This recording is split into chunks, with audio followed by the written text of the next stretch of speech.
Hello, mayam amazing Bible prophecy minister na taram lokchari ngasi lokha chagraba topic asidi Sunday closing lo Sunday numita dukan na singba mafam khudimak thonglon begi thabak tawbagi ain sing hairibasi gi maramda karam karam lepak tambasi chanai habji gi maramda ikoi khara naina minasi ahan bade khoi ishora pathna thukse sagada lebi paisho nangna Bible da takram bagi matungna no majin numita Prithvi mafam khuding da pochai leiba yonba yaroi haina dukan thingba aduga kaithena singba thingba khudimak thabak thong khudimak thingbagi thabak tawgani haibasi gi maramda papsel hon naina khara ngangja kadore masidana ke nangbagi matungna ngangbo henbi tari bisnaw singdusna ki tawai singmana singbiduna phajana khangmang bhaibdo henbi prabhu jisu gi mingda kurumjari amen aikoi anbada Revelation phongdok piba tarawm degi tatuk tratet ekhoi paminase mahakna haibadi Americana apikpa amsung asauba ina khunbasing amasung lairabasing maning tamba amasung minai punamukta makhoigi ye thangba khutta natraga makhoigi marai putta khudam ama thamangani sa adugi khudam natraga maming natraga mahaki mamingi masing panglaba mahak natana kanagumba mi amatana laiba natraga yonba yadi hai Sida koina Revelation 13 gi ahan basaduna Roman Catholic Church system ni ani shu basaduna Americani adubo Americana prithibida laiba apikpa achouba ina khunba laireba maning tamba minai lairiba khudam prithibida laiba mipung khudamok che makhoi gi marai bukta natraga makhudia ta khudam ama phangan gani hai hairiba khudam adudi karino haibse mathangi verse 17 hai maduda phangangatrba khudam adudi sa adugi khudam ne sa haibadi Kana Antichrist power haibadi Roman Catholic Church system makhoi gi lusingba adugi khudam neba hairiba khudam do maraibu natra khutta phangani haimni aduga hairiba khudam asi phangdaba mi kana amtana laiba yonba yadabagi ya haloi hai sinausa maduni masigi ain asimak masi kari wena chatar kana habda America da ain wena pass toroga prithibi mafam khudingta America da hana chanar khani aduga piti mafam khuding ta masi chanar khani masi Bible na hairamba prediction ni pen mamang da sunai na kare remnant church ki asem khudam ani karino haibdi soya thangsing akpa Jesu Christ gi sakhileba ya thang akpa habdi manung da 10 commandment ki moroiba Sabbath ishor gi aseng bat numit ishor gi khudam oiba ishor gi chum oiba numit to madugi onna taina bane ba sa adugi khudam haibse aina masi gi mamang da su sa adugi khudam do karino Haibadu gi maram dai mamang video thagat kare haiba video du na khoina kopa detail gi thama sa si khudam se worship ka mari leinai worship haibade kaino Sunday ka mari leinai habdu gi maram dai na mamang da phajana ngangja khare haiba video adu da khoi hankana yengbio hoyi yengsi khona prithibi gi tongan mafam da khona Pacific Island Pacific gi country sing da masi gi Sunday gi loje kamaina sana bra haibadu gi maram da masi pura full in the Senate as Sanaba, Petit Mapon Kuding, the Sanari, Akoi Manipur has a Mapon Kuding, doesn't imagine just what you will be Tabuxe, Masi Satariba, Masi Cry the Lapno, Rona, Pagan, Limuti Lapasin and the Mipukurami, the Mikuramagin never. Sunday no Maying have the Masini. Tonga high Pacific country asida. Yamna, no Majin may say. Masi ekwena potaba amsung isho kurumbagi no minahina masi de legally ain wena pastoruga yamna section na adugumba sanaba lam amaneba haiba no misida lalo ki thabu khuding lepi aduga sana khonaba entertainment gi activity khuding mata yahande aduga masida Christian gi oiba mokhoi gi sangbidan na ju Christian gi oiba influence to madu phazna piraga madu sanayeba masi sanabagi yamna kuidringayem khona Sunday gi March 2 gi Sunday numita 2025 ta makhoigi Tonga Police na Minister na Tongan Police ki police na ko makhoi minister na hai masida kai gi hoya matanda New Zealand gi ambulance ama aeroplane ama mapum masida thau hanaba gi tamang masida tajagi hai hariba numise no majing numbi oiba maduda makhoina soya de makhoina request haijabado Friday gi tang kunifan Friday numit 2025 ta haijabado yagide aduna flight do tahan gide asmaina permission do no majin ni haidana akanba yamna emergency werba dugu do tahan gide ba aduga mu kuidana April 13 2025 ta ju haidiba asigo chamana ba thogdo mu no majin numita makhoina mafum asida medical gi air ka ba ma mafum asida thau hange haina makhoina हाइजब मतमदा मधुसु यागेदेब अदुदि असुके मति करिगिदमक strict ओइना तौरिबनो हाइबजे अखन खंगोबा मसी सातुगे खुदमदो मधु यामना सनब पामी हाइबजनेब होजे होजे म अखना तोंगादा लै अदुगा Europe जो Europe के लेबा खिंदजु अखना मसिगुमा नोमाइजिन Mickey सनबा लेबा खरा लै अदुगी मनमदि जेंजे जर्मन ददि यामना स्ट्रिक्ट ओइना को अखना दुकान करी क्रासे नोमाइजिन नुमिता लोइना लोन बि थबक चे चोय अदुगा मखोइना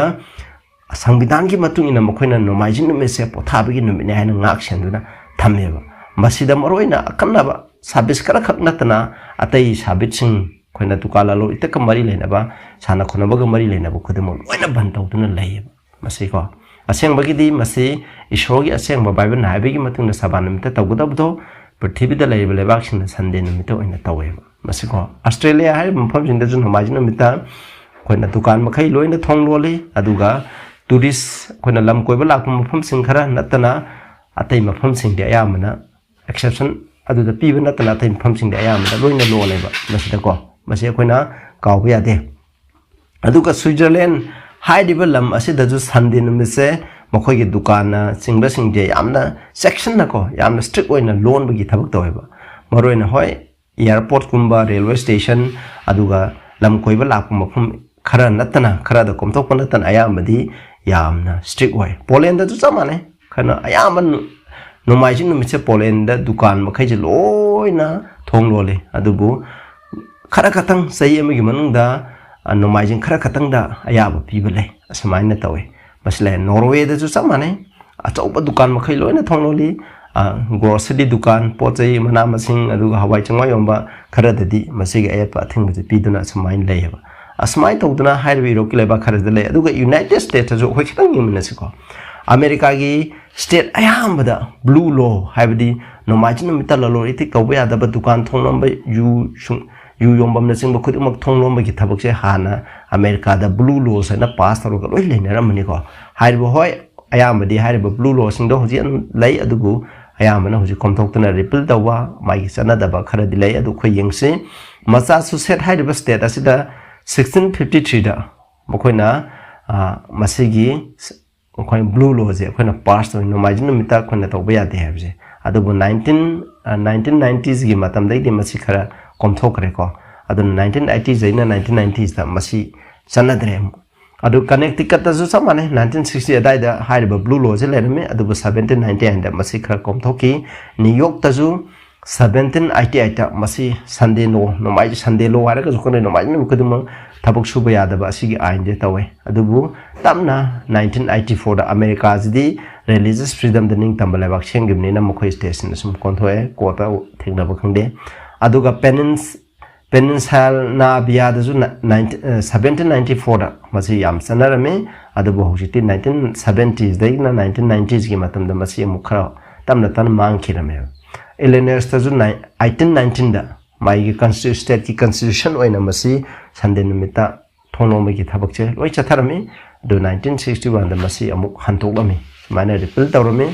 अदुगा टेक्सास तजु 1961 दा मसि ब्लू लॉ जे पास होइको अदुबु योनबा नोमाइजिन नुमिता पोचे योनबा खोपा खरा थिंगमे अदुबु 1985 दा करिगुमा कार की दुकान गुमा खरा नतना अतै सिंगदी समाने रिफिल तौबसे लेरमे इंडियाना दसु कोइना यू की दुकान मखैजे थोंग लोन बजे तौरमी 19th century दको अदुबु 1990s की मतमदा अदुबु होजिति 2028 दा मसि खरदि तौखरे न्यू जर्सी दसु हाये बजे समाने अयाम तौरमी है इस्नाउसा अदुना यामना मरोएबदी 1880s की मतम अदवाइददी अयामना यूएसए के स्टेट ता कोइना संडे क्लोजिंग लॉ जे लोइना लेरमेबा अदुगा 1888 का पास तौरमनी लेरमे अदुगा 1961 दा यूएस के सुप्रीम कोर्ट नमु कैदवे हमतन अफ मोइना कंजन नोमाइजिन मिकी आइन दे मखोइना थावाना थांकलमेबा अदुबु माकी स्टेट स्ट्रेसिंग दिना 1960 दैना 1990 की मतम तम तमना होतोकेबने अदुगा अमु खोइ यंगसि लोइसनदरजे यूरोप तजु यूरोपियन संडे लॉ संडे नत्रगा लॉस डे अलायंस हाइबजे अचौ ऑर्गेनाइजेशन अमले हाइबन असिना यूरोप के मफम खुदिंगदा नोमाइजिन नुमिसे सेंगना ngakadabani हाइबगी अदुगुंबा थौरम अमा समाइना लैयबा इस्नाउसा मसि एखोइना कावबा यादेको अदुगा एखोइ अमु यंगसे aduga hairiba asina magi European Sunday line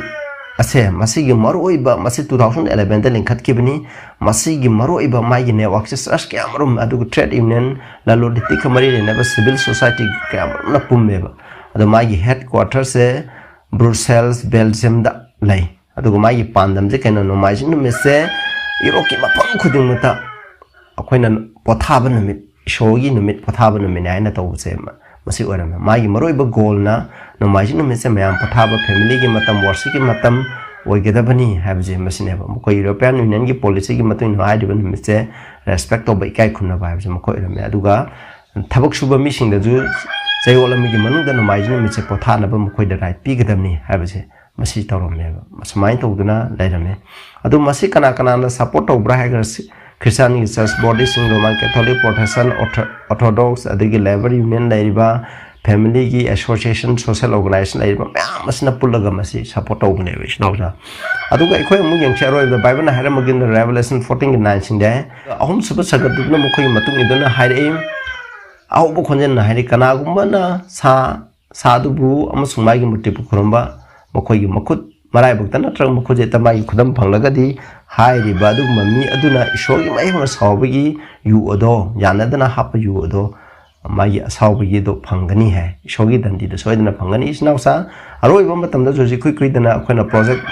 2025 kanaga akhona America da hoji lai masigi samai lamai ko lamai samapan pamba du malai ma em makhoina kaidoge da Trump administration din lakpa taragadi masi makhoina sanaga da ba ain ado sembagi thabak ne ba kanna sathabagi thabak se masi tawreba aduna hoji makhoi yuji America da chu chana church mayam jina pulaga sandin mi se shekna nga na ba masi ain na pass tawna bagi thabak se masi kanna sathaduna lairi ha ba sinausa aduna prithibi America da na chana kani prithibi mafam kudim da chana kani masi ishogi shambi ba sabanu mit adugi onna taina ba sa adugi kudam oibne ba masi dege koi section se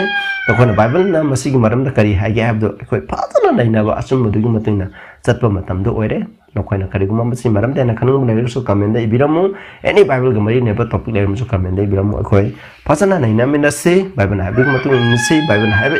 mikatang kan bigini pastor na reverend na kana gumba lusing ba mising na haiba Bible gi wang mu da haida bida mi gi tradition gi matu ina ngang mu taragdi hai bu in ba taragdi koi kan biro be shina sa asum bakatana aroi ba matam da jo egini tabiri ba me am de shona bo pi bo shino patna taksi sagadalai bi payam thaga sare koi hojin nei na khraba koina aroi ba matam da ju Sunday no mita posi lai bi hom ba yada bi aina ma lakhni ha bi gi maram da koi nei na khre Bible na haram bi gi matun na ki saba ki ona tena da prithibi da laiba khudim na saka khudim na masi gi Marta Roman Catholic amsung Protestant myam pulaga torokani ha bi gi khangan ba thaga se ko ju na ki sum ba gi matun na chatpangam ba gi o ham bi Prabhu Jisu ni da khulum jari amen